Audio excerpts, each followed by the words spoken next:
Good morning, everyone. We're going to adjust the panel discussion, the order of speakers a little bit this morning because the special representative of Nagorno-Karabakh Republic in the US, Robert Avetisyan, one of our panelists, has to leave the session a little early because of other meetings. So we're going to ask him to speak first, then turn to your questions for a few minutes, and then turn back to the regular order of the panel. So I'd like to ask Mr. Avetisyan to join us at the podium.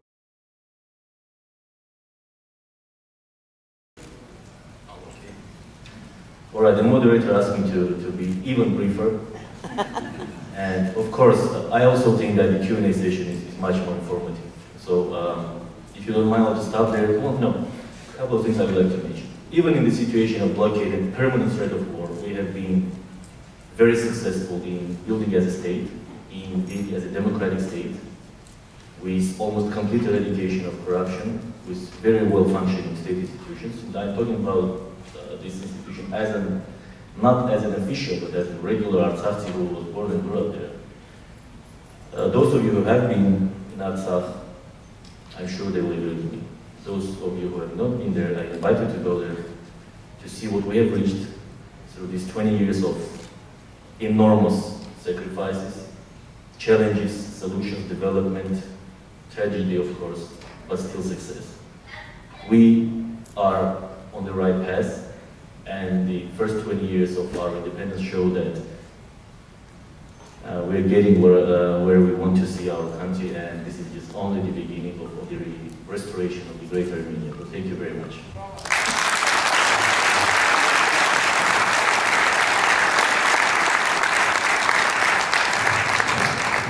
Thank you, Mr. Avetisyan. Let's open up the floor for a few questions, about 5 minutes of questions. And may I ask you not to make comments but ask questions, so that Mr. Avetisyan can respond to those and get the conversation going. Ambassador, there's a couple of things that are very important in nation building for Artsakh. You mentioned one of them, democratic functions, which have been excellent in terms of transparent elections, lack of corruption. The second is a very strong and confident military.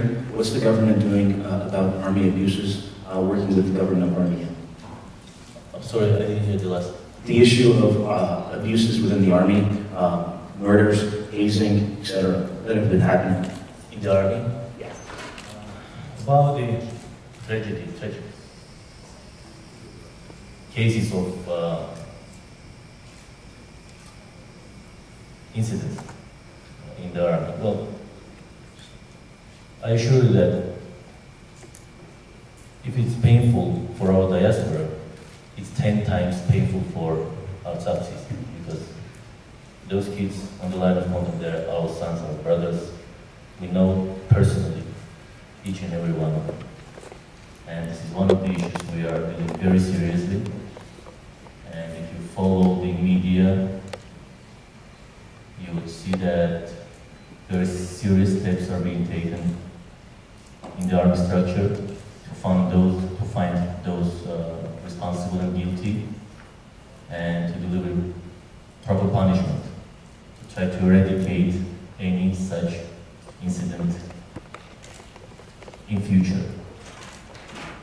As for the reasons, we can name many reasons for that. And also, psychological burden is very hard, because it's very hard to be armed and facing your enemy, which is trying to kill you and which is just 200 feet away from you, and feel this burden for 24 hours, 7 days a week, or how long they do it. Just, I don't know, I can assure you that we're doing our best to investigate, to hold the proper investigation, and there are already several results. We can say that those incidents will not appear.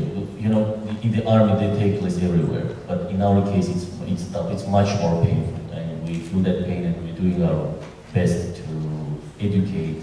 It's a complex of measures we have to take, starting from the families.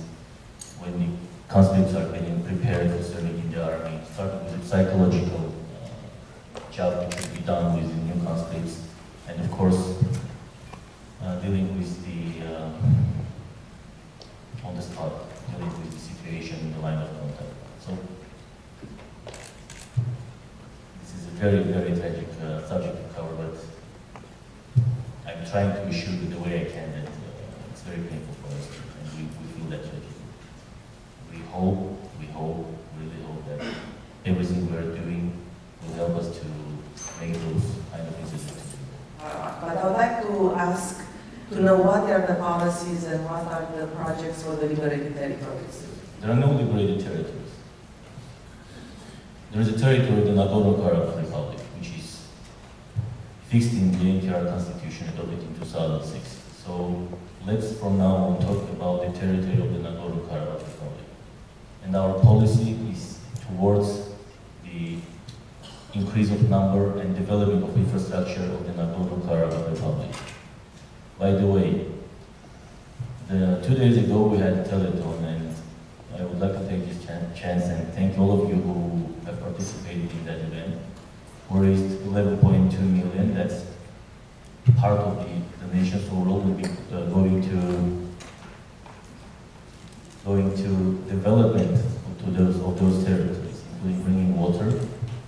Water means tomorrow it will be schools, hospitals, new villages, settlements, and people will think about going to those territories in much more frequent way and will feel much safer if they have a developed infrastructure. So the state is implementing several rounds of projects and programs of various types. We're trying to help the new settlers. And the help saying that includes several incentives being maybe free, for example, from utility payments. People may get land and government assistance to settle down and to start their new life. We can't say that the scale, the result is where we see it, but the new cases are there. Then the trend is very slow, but it's still positive. And we hope that with all the projects we still have, with all the ongoing projects, and with all our plans, we'll see those territories more and more flourishing and well developed. This morning you made a comment to me about how this document to donate or not to donate, which talks about corruption in Armenia and Artsakh and around the Armenian Fund, the All-Armenian Fund and other issues, is from my side a direct attack on the people of Artsakh. And as I said, this is for anti-corruption, not an attack on the people, but actually a defense for the people. Could you please explain what you mean by this is an attack, and have you read this document?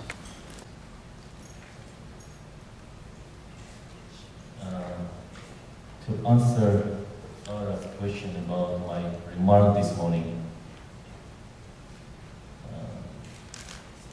we have to understand one thing. Whoever is criticizing Armenia today, subjectively, it's a hard blow on Artsakh. Everything which is subjectively said and compared with Artsakh is not helping us, not helping you sitting here, not helping us being in Artsakh, not helping those soldiers on the line of contact, and not helping those young guys who think whether they should stay in Armenia and try to improve their society, or they should go for another option. I still think that Aras accusations are very much subjective. I asked him several times to openly come and discuss all the problems we may have, not to go to any public campaign like don't give money to Karabakh, don't give money to Himnadram means don't bring water to Shushi, don't bring water to Kelbajar, don't bring water to Stepanakert. Is this something we're fighting for? No.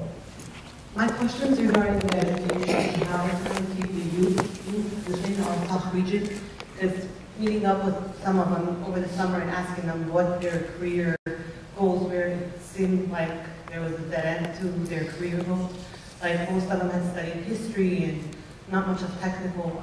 Is there a way that we could improve that? Is there a way that we could give them some guidance in what could be used, even if they live there, if they could use their brain power outside the country? Has anything been done? The youth. Youth is, of course, is a priority for our government. And well, after the war, we must all understand that the scarce resources we have to be very, very careful and effective in distributing them. But still, the youth issues are on the priority, and there is a ministry which is dealing with the youth issues. We're trying to open several types of clubs or youth centers, including the English-speaking youth centers. The state is promoting good students. We are helping good students to continue their education. We are considering to bring young people closer to the life, be it political or economic life of the Republic, because we think a big potential in our young people. That's our future. How can one government deal with its youth? Of course, with the maximum attention we can provide. And this is one thing we're doing. If it's not sufficient, we just have to keep in mind that we are still a fledgling state, and we still have many problems, but again, we know that the future is built today, and whatever we educate in our young guys will come as a feedback to us 20 years later. So, I'm not sure if you're interested in any particular issue concerning the youth. Sorry, I can elaborate on that. But in general, there is a certain youth policy, and the Republic's government is facilitating young specialists to take more and more responsible positions. And if you look at the composition of the government, you will see that about 40% of the ministers are quite young. Quite young, saying it's 30 to 35 years, which is a good indication for us. And of course, in the youth issues, we also tend to keep the balance, the gender balance. We know that the ladies are very important to form the government, and so we're trying to be as close to the European standards as we can. I'm going to ask that we do, so we can keep our schedule.